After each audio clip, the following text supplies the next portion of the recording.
There's a really famous example from World War II, where the UK created a group of ravens that were specifically intended to penetrate into East German or Nazi bureaucrats.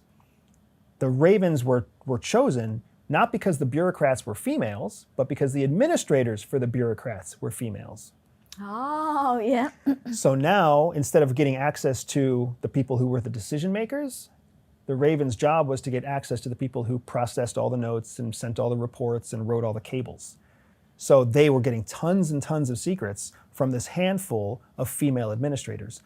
So that operation lasted for decades. That division lasted for decades because they found that they could exploit the longing, the connection, the needs, the vulnerabilities of these female administrators who were systematically marginalized, systematically oppressed, even sexually abused by their partners, right? And be an outlet, a trusted outlet of a romantic nature.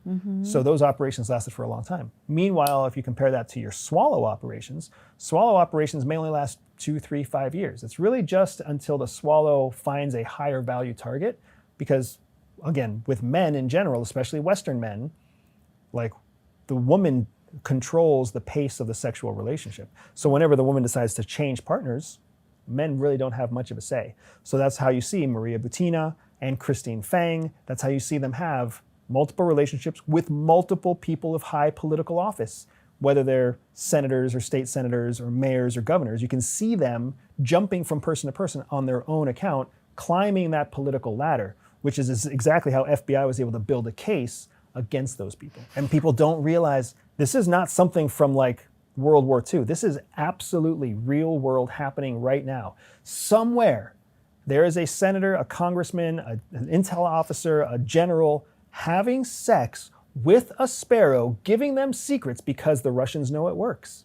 They know it works, right? Somewhere there is a Russian raven who is sitting with a homosexual member of Congress or a homosexual member of the technical elite who is collecting secrets because they know it works, right? Human sexuality is so predictable and so powerful. It's just a 3-step process: hormones, persuasion, and influence. That's all it takes.